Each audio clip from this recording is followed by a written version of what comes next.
Well, hello everyone, welcome to my channel, my s10 shopping garage. You guessed it, that's who I am, Mike. Okay, today on a hot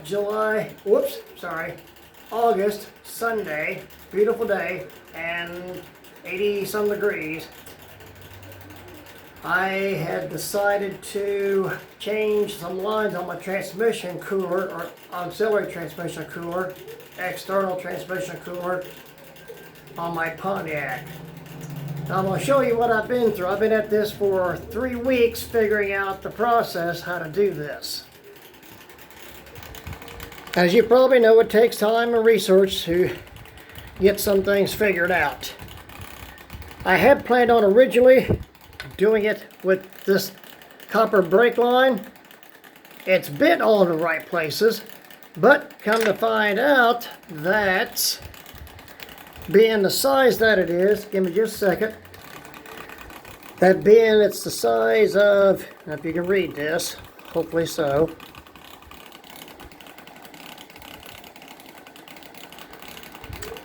Let me see if I can get this better for you, I hope.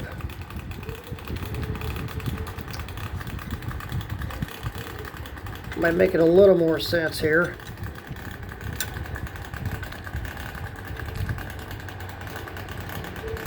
Hold on a second. This line is, where'd it go? 3/8 by 30, or the metric size of it. But kind of find out, being that this is 3/8, this worked with the OEM line great, but it don't fit on this copper line. Darn my luck. So I had to go from doing it this way. Let me get this out of the way here. To taking this piece off, which is coming out of the transmission, and actually it fits on this way. This is a spacer and a seal all in one piece. So give me a second.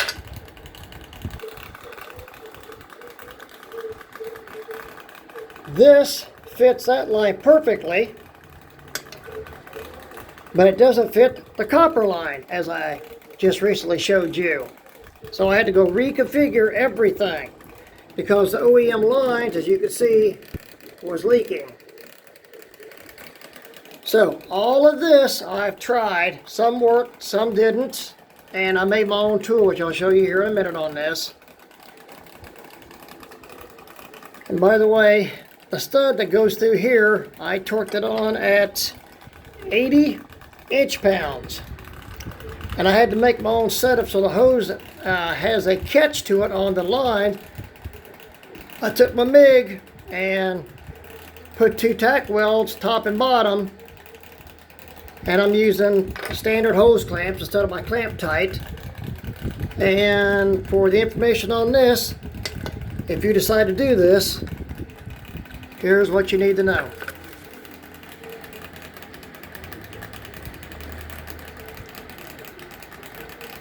I'm guesstimating it was about 10 thousandths off. Darn my luck. Okay, that's out of the way. I'm going to use these clamps. And I can't make a rib like that on the line, so I had to tack weld, as I said. And there's the tacks.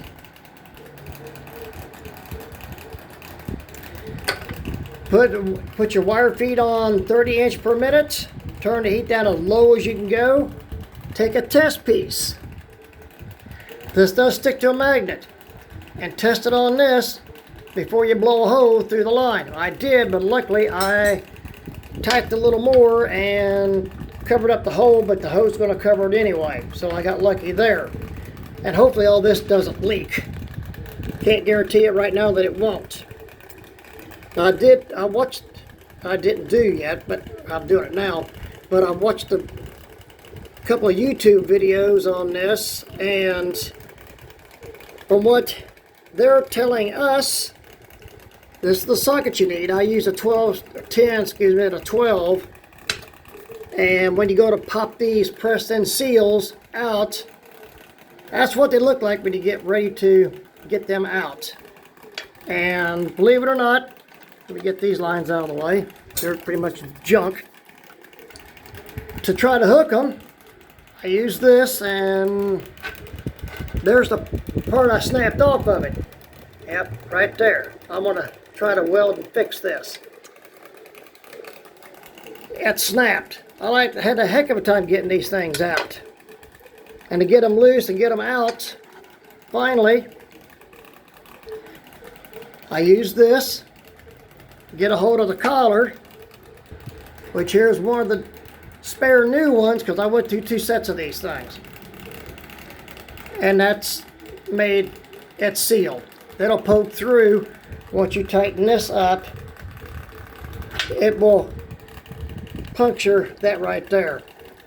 But you have to have, if you I can get it focused seal, see that black rubber ring right there? All that's made into one piece. And with the socket I tried that I watched on YouTube, I'm wondering if they went through more of these than what they say. You press them in. I had to modify a little bit where I hope it don't leak, but we shall find out a little later. You have to have that little bit of a rubber lip there to seal it up against the backing bracket plate here. And I'll give you an idea on this, because in the car it's tight. That gives you an idea how that goes. And with this top line, this is the one that the fluid comes out and comes in. Outlet, inlet. I finally figured out how to do that, so that just tells you right off the bat. Outlet, inlet. And I also hooked up an inline filter, which is a fuel filter. See if that works good. Here's what you need on this if you decide to do it. I do some things I have to do it by factory standards, and others I can devise my own way of doing it. This hope is one of them. We'll find out a little later, as I said. We're 8 minutes into this. But that's the information you need for a clear filter at your local auto store. Okay, here's another way I tried and still couldn't get it to go in. This is one very snug fit. It's like putting, back in the day, A-frame or open control arm bushings in. They are a bear. This didn't work. You don't have really a lot of room to swing a hammer under the car. Mine's only on ramps. That may be somewhat of a hindrance, but the video I watched, he had the G6 up on the, I think it was G6 or a Pontiac anyway, and the same setup for the seal bushings. I tried brass hammer off to the side, ball peen off to the side, mini mow right here. That didn't work. Now I'll show you a reason why this one eventually worked. Got it Louisville NSRA swap meet, ball peen hammerhead. I took the ball off and made my own device, my own tool, specialty tool. Fits it perfect. If I get this to sit good enough, I'll give you somewhat of an idea how this goes. Now I'm trying to keep the video on what I'm showing you. Now this is cleaned off, and this fits just like so. And pop it in. But the way this originally is, I could not, like I said, I went through 2 sets of these things and destroyed them. The 3rd set, I managed to get to work. Now with the socket set up, here's what happened to me. The rubber ring or seals off of it. That's what I showed you earlier, which is that right there. I thought, well, crap, there went that. That's destroyed. I'm not going to risk that. And let's see here. I thought I had this one. Seal came off and kept driving it, and that came off. I was like, well, darn, there goes that one. So what I did was I took a, I'll call it a surgeon scalpel, I don't know what else to call it. I got this at the flea market, sharpened it up a bit, and all the excess I, as you can see, took off. But here's something else I did.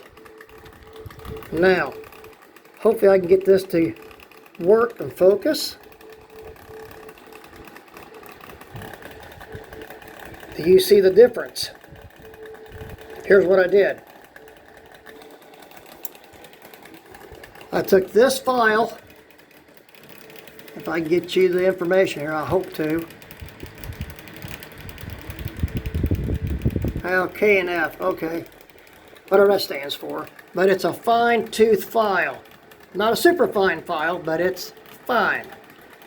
And to the vise, I put in, didn't squeeze it in, I just laid it in the jaw to where I had a place to rest this at. Slowly and surely, I filed it down all the way around to give it a little easier slip in, press fit into the trans. And it worked wonders. It really did. And I'm darn near sure it's all going to work without a leak. I hope. If not, we shall see here in a little bit, as I've said twice before. And that's how I did it.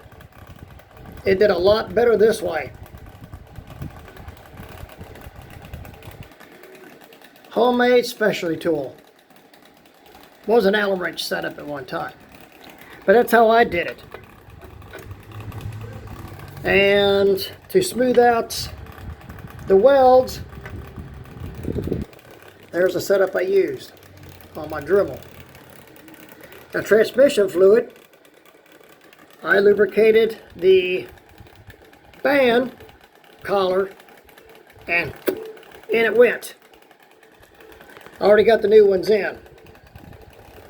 And actually, I'll keep this thing on what I'm doing here. Pretty much airline hose, but it's reinforced.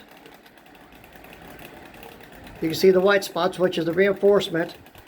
That fits over somewhat snug and goes over the tack welds. And the other line does the same. Snug fit. And then with the clamps to go on behind here. And with the tacks, it'll help hold that hose on. I didn't have it on it the first time I did this. I need to get the car back on the road, but I've been at this for 3 weeks, racking my brain out trying to figure out how to do this. One way didn't work, half of it didn't work, none of it worked, and this worked. I don't know about the leaks. So, we're getting ready to find out here shortly. So let's go out there and get this thing together and see what we've got. And we're 14 minutes into this. I also used that copper hammer.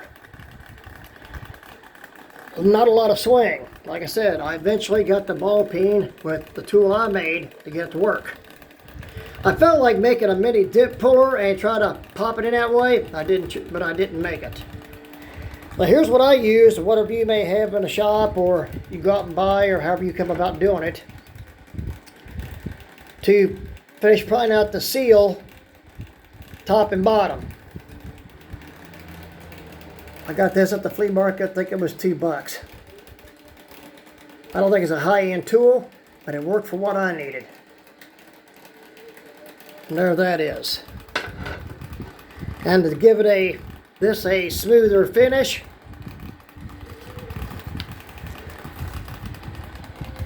180 emery cloth.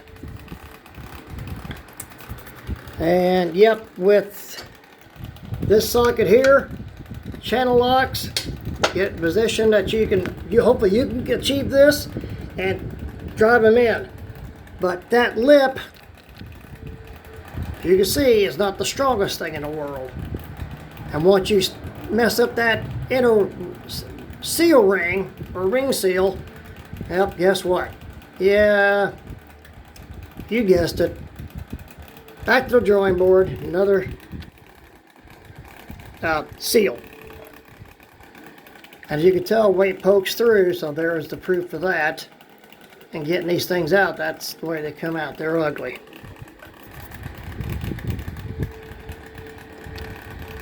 And on the upper seal, this is messed up, unfortunately.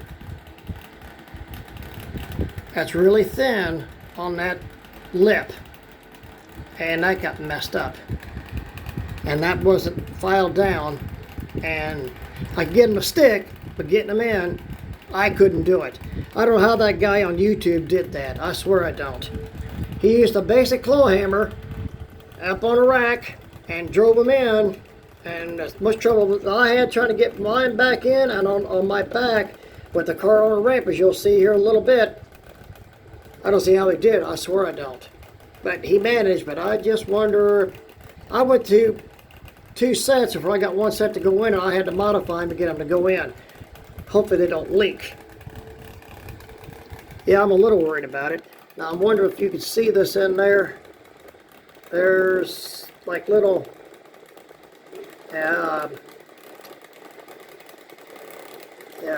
rubber pressure points. There's 3 of them. That's about the best I can get you for that. There's 3, but as I can count. And that fits to the transmission to where this goes in. And I don't know if whoops, wrong one. Still wrong one. Here it is. So it's a modified disc by, 2000s. Whether that doesn't keep, tighten up enough to help hold pressure. But with the ones that I modified and put in, that this is still a bit of a bear to get out. So that gives me some ray of hope. Hope all this works out the first time and I'm done with it. Even tried with these things getting the lip, those pliers to pull them out, and still could not get them out. They were a bear to get out. Even worse trying to get back in. As I said, to reiterate, the 3rd set, it forced me to go into doing it this way, and I got them in. So let's head out there. I apologize for the background noise. Hold on a second. Sorry about the background noise around the driveway and the traffic. I'll show you what I've done so far, and we're just about getting ready to get her started. And hopefully, like I said, no leaks. Now down there's the stud and upper and top seal. Can you make out what I'm talking about? If I get my hand down there to show you, which I doubt, let me go underneath. What you can see of it, bottom, top, outgoing, incoming, stud to tighten down to.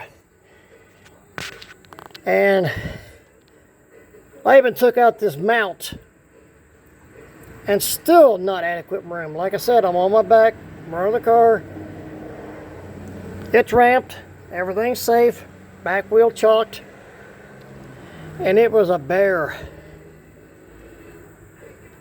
And see if I can give you a better shot, maybe from here. There you go. And just a little bit more tidbit information. We're 19 and a half minutes into this. Where'd it go? This is the test of pressure.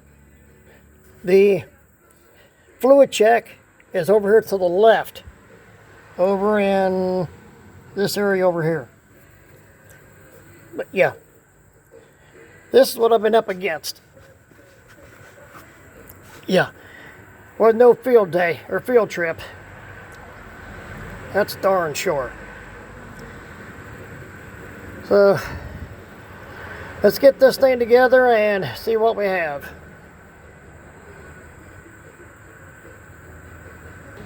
Before I forget to show you, there's the inline filter and some of the trans fluid in it. Works good for fuel, which is what it is, and antifreeze. We're going to find out now on transmission fluid. You won't be able to check the level, but at least you'll be able to see what your fluid looks like, so you can at least check the fluid color. And a little bit tidbit advice for this, that as long as the fluid looks like this, it's good. Kind of strawberry color. Once it starts looking like that black hose, leave it alone.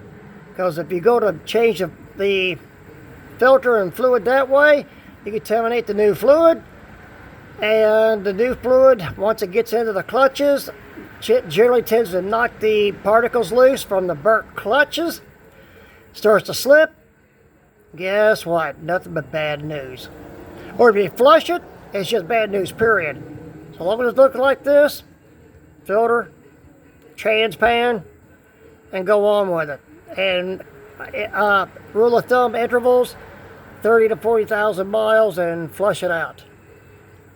Once again, it looks like that, leave it alone. If it's a bit dingy, you can flush it out or just swap out filter and the fluid and go on with it.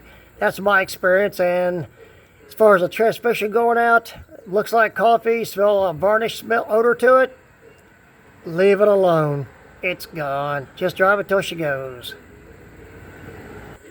And by the way, information that I know of, I've been told about, read about, looked it up, did the research on. I've been told this from years back from the auto technicians back in my time. I'm 63. Feel like I'm 80. That we don't believe in lifetime fluid. Check it as you can, if you can, or have it checked, and watch the intervals and do your regular PMing on it, and it'll last a good long while, as long as you drive it the way she needs to be drove. Now at times there's instances where you have to do what you don't want to do and get on down the road or whatever the case might be at the time. Just be safe, and if you don't have to, don't, and keep up on a PM and you'll be okay. Unless there's a defect in there, which that does happen. We're not going to get into that. So give me a second, we'll get this thing back together. There goes my hand being the star of the movie again. Before I get to show you, that's the front mount or torque mount that I took off to give me more room to do this job. And overall didn't help it if I took it out anyway. The young man on the video, YouTube, on doing this, he didn't even take this out. And he managed to get it in, so either he's one up on me or went through a couple sets and don't know other than that. But that's the way I see it. Okay, I just found this out.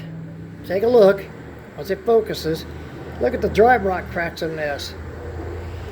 That's the spacer seal. I'm going to turn it to where this is facing the trans. I'm reversing it. Hope for the best on this. And let's see what we got on this side. Looks a lot better because I cannot find these spacer seals nowhere in the store at all. I've looked, I've checked on eBay, I've checked internet. You're going to buy the whole line set up to get this. So I'm trying it this way. If it don't work out, we shall soon find out. Oh yeah, a little bit more info. See the line length difference? Goes in the top, outgoing, bottom ones, incoming. And this makes up for the difference in length. Now take a look at this if you can see it. I'll show it the best that I can. Down in there, that's going to be a little wobbly. Hopefully If you see a difference in length on the ingoing outcoming, you're right. There is a difference, and I think that shows you the best right there. Maybe I can show you a little better this way. I don't know. Hope so. Yeah, now you can see it. Yep. That's the reason why they have it offset like they do. And the lines different lengths, as you can see. So let me get this on. 80 Newton meters or inch pounds, and let's get this on. And of course, torque wrench. 10 millimeter socket. Use the short 1/4 inch setup, and I said 10 mil. Did I get it right? Yeah. I'm just using a 6-point. It's going to be a bit of a nudge to get it to go in, but you are poking through, so they have the hole for the line to get fluid. So let me get this in and on. It also won't hurt a little bit of transmission fluid on the lines and a little bit on the seal. Okay, it's on but not torqued. And as you can see, I bottomed the nut out on the stud. That lets you know you're darn close to where you need to be. And here's the setup. It's Newton meter and inch pounds, but I got it at 80 inch pounds. It'll focus. There we go. We're almost a half hour into this. Be right back. And when you torque it on, snug her up, double click it, you've got it, 80 inch pounds, and then zero this back out and save your calibration. So let's get this all off to the side and let's get the hoses on. Here's your information on the clamps. I would use my clamp tight, but some places you just can't get in to use that. And I've got the short one or stubby one, and I still can't do it. So this is the next thing to it. And there you are.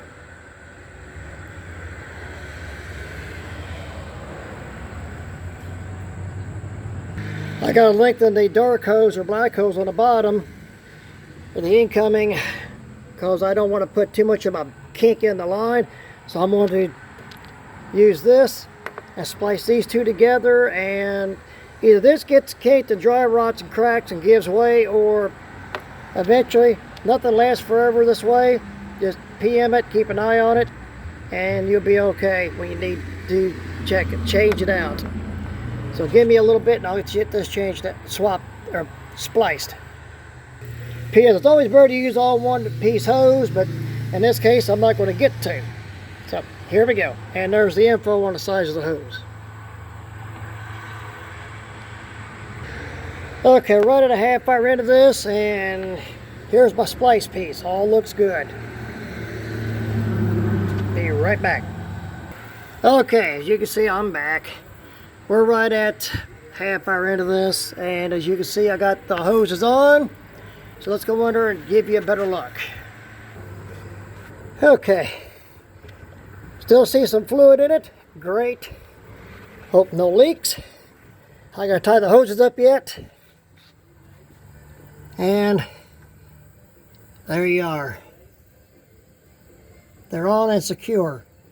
How many leaks? Don't know. Hopefully none. So I'm gonna go tidy up my hands a bit and hook the battery up and see what we've got. Hope it don't spray everywhere.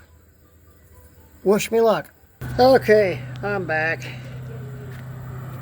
And that's what fluid I've lost out of the lines. And that's this is the jar that I caught the transmission fluid in. No, it's not burnt black. Just in bulk like that, it's that dark. So not to worry or fear. But this was how I found out which line outgoing, which line's ingoing, to find out for myself which one pushed the fluid to the transcooler and then come back to the transmission. So that's all. I'll strain that just to be doing it and reuse it. I was really wanting to just jump the starter and bump it over because I have the the coil pack disconnected so it won't start. I just crank it over and see if that way if there's any leaks of low pressure just coming out versus being PSI, if I remember correctly, is 80 PSI. Some transmissions are higher. So if there's any leaks, it don't spray in my engine compartment a bath or a shower. It's happened once before. If you remember, or if you haven't, come on my YouTube channel or click onto it, Google it or YouTube it at maniacal s10 and scroll through my videos and you'll see where I swapped out the radiator and did the trans cooler because the transmission line let go, and because I didn't have the ring or the collar on the lines to have two clamps to hold it on, and one of them let go on it, and luckily I didn't hurt the transmission. Had it towed home and fixed it, so I got that on video. So I'm going to crank it over a bit without the coil pack hooked up. We'll give it a look over and hope for the best on that, and then get started up and see what we really got. And we're 31 minutes into this. Oh yeah, one more little bit of information. I tried to jump the starter earlier. Yeah, I'm sweating like you don't know what. Whew. Anyway, I tried jumping the starter. Apparently, alligator clip won't connect good onto the relay wire terminal on the solenoid. For me to jump it, I was going to jump it and we could see at the same time whether I have any possible low pressure leaks. So I'm going to do it this way and then start it up and we'll see what we got from that point. I'll have to get a harness out of a junkyard off another car and set that up to where I can jump it when I need to. So I'll show you on that one in a future video. Well, so far what I see that don't see, it's all good. So let's go under and see what we got.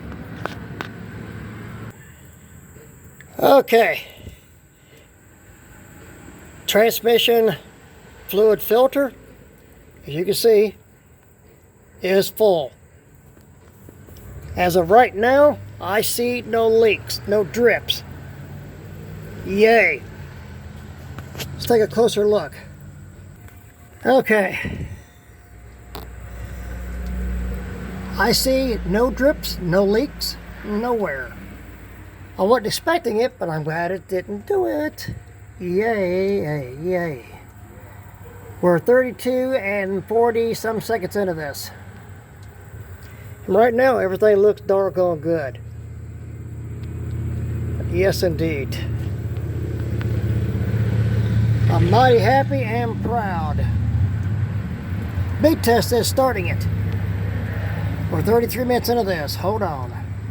We're getting ready to start it up to find out for sure on the leaks, if any. I got a rag stuffed over the incoming, outgoing lines just in case so I don't get a shower. Hopefully the other end don't do it either, and see what we've got. Okay, moment of truth coming up.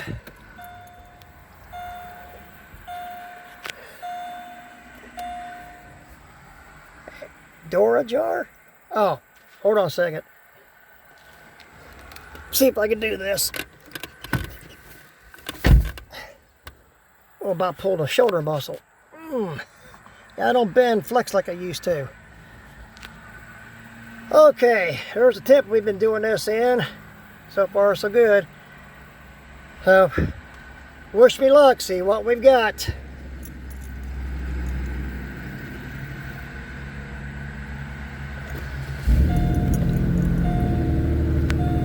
She's running. So let's see what we've got.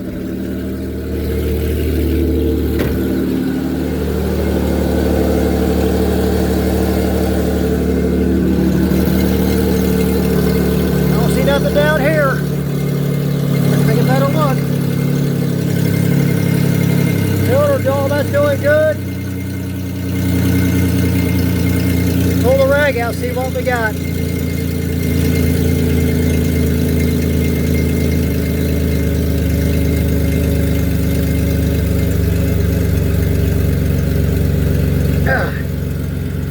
Take a little bit closer look now.